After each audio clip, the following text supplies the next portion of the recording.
Hey guys, welcome back to the channel. Today I'm going to be answering the questions you asked me on both Facebook and Instagram. So question number one comes from both MTB Girl and Just Peachy 89. You guys asked me how I first got into riding and mountain biking. So that I would put down to my other half. He was working in a bike shop at the time, and I used to go in and visit him, and there was this like teal blue cube that I really liked. It's a hardtail, but like I just looked at it and was like, oh, I really like that, and sat on it. It's perfect size. And about a week before our anniversary, Lewis turned up with it and said, "This is yours." So that was the beginning of my mountain bike journey, I guess. So question number two kind of follows in nicely from question number one, and it was asked by Poppy Thorne, Ollie Benham NTB, and Emma Lou 81, and it is, how long have you been riding? So it's not a straightforward answer, because I got that first bike in our 1 year anniversary, so it would have been 2012. So towards the end of 2013, 2014, I got the 29er cube, and we started riding over the downs more, doing anything from 15 to sort of 20 miles, climbing up hills, looking for good views, sitting by the river, eating food. It was just more like you spend the day out exploring kind of riding. Last year Lewis got an enduro bike, and so did all of the guys, and I still obviously had this 29er hardtail cross country setup, and I felt a bit left out. So Lewis kindly gave me his XC full sus. How long have I been riding?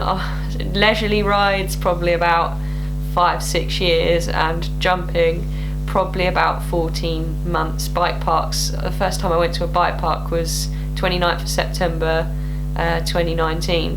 So it's been, yeah, just over a year really that I've been trying to do all that stuff. And then obviously with lockdown and things like that happening, all of my riding's sort of been progressed over the local trails. And then since I've had my new bike, the Occam, over the last 3-4 weeks, I've gone to Rogate twice and found that I've improved a fair amount in, compared to what it was like on the cross-country bike. Question number three comes in from just another generic Insta, and it says, what is your preferred discipline of mountain biking? I couldn't probably actually choose one, because I enjoy them both for different reasons. I find the enduro / trail bike kind of riding like more free flowing and enjoyable, and I progress a lot faster at it. But I also really enjoy the jump bike because I find it so much more difficult. So when I achieve something or I learn something with the jump bike, it feels like I've overcome a massive mountain in one go. Whereas I find with the enduro and trail stuff and the downhill stuff that, like, it's kind of every time you ride you learn something new or you get better with it. You actually asked me another question, which are, what are your plans to further yourself as a rider? I don't actually have any plans. I kind of just wing it every single day. A lot of my inspiration for learning stuff comes from Instagram, watching other girls ride, seeing what they do, girls who live locally, so there's parks and like features and woods that I can travel to. I guess after my first race in November, I know that I definitely want to do the Pedal Hound series. I'm already signed up to do the QECP Southern Enduro, which is one I've really wanted to do for a long time. As for plans, I guess it's just to enjoy myself every day that I ride my bike. Question number 4 is quite a good one, and it's funny from who it's come from, to be fair. He is Simple Enigma Gaming. I think I've got that right, Ben. I'm sorry if I haven't. He has said to me, what made you want an Occam? Well, we were talking on one of our QECP rides. We did 2 or 3, I think it was 2 rides in the summer there this year, and it was really there that made us all realise, me and my other half, and that I'd kind of outgrown the cross-country full sus and that I needed a new bike. And I didn't know about the Occam, to be fair. The first time we went out, I was wanting to get a Rallon, if that's how you say it. I know that some people pronounce it Rayon, but because it's double L, but yeah, Rallon because I'm English and that's how it works in my brain. But yeah, I wanted one of those. But to be honest with you, it was just like there's a little bit too much travel for the riding that I do, because we do still go out and ride over the downs, and the travel, I think it's like either 160 or 170 or something like that. It's quite a lot of travel for just general riding. So Ben turned up on one of these rides, that's where I met him, and he had an Occam, and everyone was like, oh, maybe you should go for one of those, like, you know, they're fairly mid-travel, and you know, Ben was saying how he'd thrown it around and it's never given him any problems, it's such a fun bike to ride. And yeah, like the second time we went out and I saw him again, didn't actually come out with our group that time, we just found him at the top of a run, and he was like, do you want to go? And I think I spent 15-20 seconds just riding around in a circle at the top of the run, feeling the suspension working, and remember grinning like a Cheshire cat because Ben rides the same size bike as me, so it's the first time I'd got on an enduro trail bike and it been the right sort of reach and size for me, so I could fully appreciate how good it felt. And yeah, that kind of really sealed the deal for me. Ben's went up for sale and he told me about it, and I was like, I just don't have the money, and work's really unstable because of furlough and things like that. And then a few weeks later he told me that price had dropped, and I was like, I'm still on furlough, I really can't afford it, but I'd love to. And obviously with the pandemic and that, new bike dates have been pushed back. Initially we were looking at March for a new bike, and with everything that's gone on, all the dates got pushed back to August 2021. So we went back to square one at looking at buying something second hand, but he was going to pay the money up front. And obviously he said, what about Ben? Is the Occam still for sale? And I was like, oh, I don't know, I'll pop him a message. And he was like, yeah, it's still available. And he did us a little deal on the price and picked it up the next day, freshly serviced suspension, front and rear, set it up for me while I was there so that I could go out and ride straight away, which obviously I did. Lewis was at home waiting for me and we went straight up Whiteways, and I fell off a few times as well because I was having so much fun, but it was so sloppy. So, you know, first ride out and it was caked. But yeah, that is what made me want an Occam. Question number 5 comes from Just Peachy 89, Jojo Stokes, and I'm gonna say Abby, and her tag is like Shorty, but instead of with an A it's SHWWTY. They want to know tips for a beginner to gain confidence and tips for jumping for a beginner and like places to ride. All I can say for beginner riders is the more you ride your bike, the more confidence you will gain.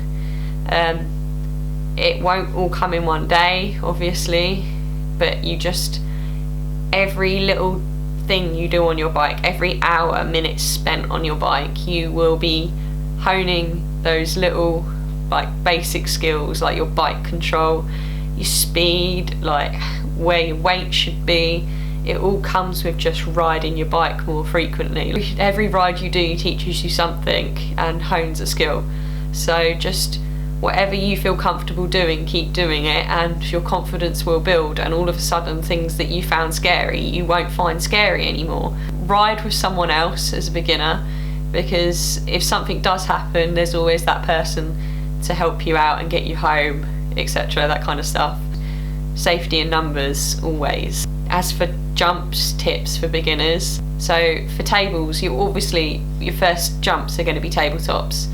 So as a beginner, you're going to want to roll up to the tabletop and just roll over it, and feel as you get faster how your wheel begins to pop up off the lip, because it will do that. And then once that starts happening, you'll realise that you'll want to be further back over your bike. You don't want to be over the bars as they're popping up. You're going to punch yourself in the face. So you'll start learning about body position, and you'll start feeling and understanding your compression and preload of your forks, because when you ride with suspension you have to use your forks to get the pop you need to leave the ground. So I always found, like, just keep riding at it and going faster and faster, and eventually, like, you'll get used to that feeling and you'll know to pull up. You'll feel it happening. Like I always say to people, you can feel your forks compress, and as you leave the lip and it wants to pop up, that's when you're going to want to pull up. Just don't force it, just let it all happen. Eventually you'll feel it as a whole movement and you'll leave the ground. It's just time and patience. Don't wear yourself out and get annoyed because you've set yourself this goal at the beginning of the day and you haven't achieved it, because it's just unrealistic. Just take your time and enjoy riding your bike, and everything else will come naturally. Okie dokie. Question 6 is from Amy Harley on Facebook, and it says, what camera do I use for filming? Now, when it comes to my riding videos, I predominantly use my GoPro. I have a GoPro 7 Black. It's waterproof. I have a tripod and an adapter for a tripod, so if I want to film externally and no one else is there, I just whack it on that. It doesn't matter if it's raining or not. And obviously I've got a chest harness for chest cam, so if someone's behind me I can wear it backwards, or I can follow someone, or I can just get good like body cam footage of me going down a trail. So that's what I use for that, and it films from anything from 720 up to 4K, I believe. I mainly use 1080 just because I do a lot of my GoPro edits for Instagram on my phone, and my phone sometimes struggles with the high quality video, doesn't like it. So, but to be fair, Instagram and things like that, they don't really post content over a certain quality anyway, so you're not really going to notice the difference between 1080 and a 4K video on Instagram. It's too small for a start, so 1080 for that. I'm currently using my D3300 with a 35mm 1.8 on to film this video. Question number 7 is from MTB Girl, and she's got 2 questions for me. First one is my favourite place to ride. Now, I've only been to one bike park, so bike parks, Rogate, always. Only local bike park to us really for downhill stuff. Trail riding, again we kind of stick to Whiteways, but I quite enjoy Slindon when we do it. I'm yet to do it on the new bike and I'm really looking forward to it. With a jump bike, because it's the only place I've hit gap jumps, it would be S4P, but I'm hoping to go up to Spooks with the boys in the summer and hit some gaps there. Her second question is, what gives me the confidence to hit new or bigger features? Now this comes into the group that I ride with. I ride with boys mainly. I have one other girl we ride with, and yeah, we sort of like push each other along a little bit and ride together and help each other out. But the guys are so much better that they pull us along. And before Laura came around, bless her, she's only been in the group sort of like the last year, but before Laura came around I was the only girl, so they were pulling me along all the time to keep up with them. We'd go down certain trails and I'd be too scared to hit something. Like for example on the Unicorn Trail in Slindon there is this drop, and there's like a caved in bit, and there's like roots all in the caved in bit, and you can't roll this. You will flip the bars if you roll this. It's too steep to roll, and if you hit the roots you're gonna die. So I stood at the top of it, and I said to one of our friends, I said, I need someone to take me off this, would you mind? Like, because it's about learning something new, and they don't mind doing these features again and again, they enjoy doing them. It wasn't a problem for him to train me in so that I had the right speed, and he told me not to jump it but to make sure that I popped off so my front end was level, otherwise I would nosedive.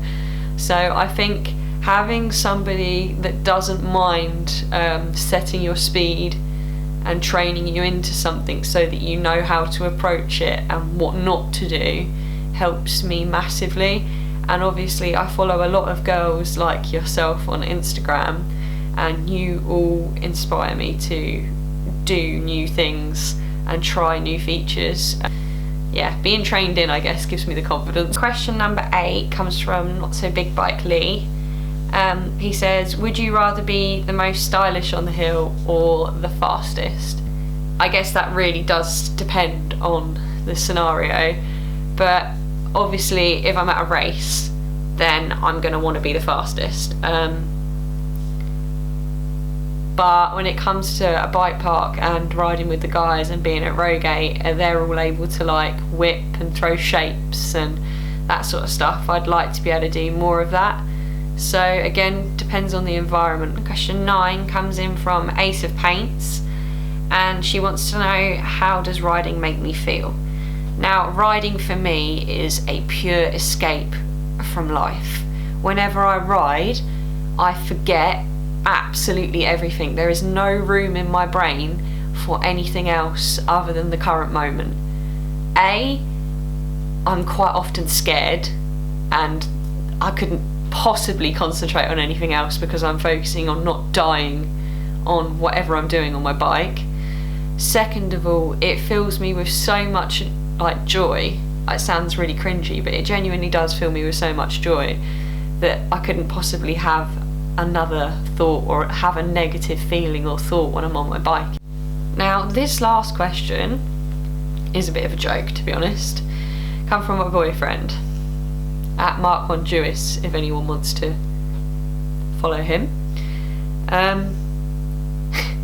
If you're into memes, you'll know exactly where this has come from. If you're not, or you don't know this meme, then it gives you something to research, I guess. But he just put, why are you running? Like I say, if you know, you know.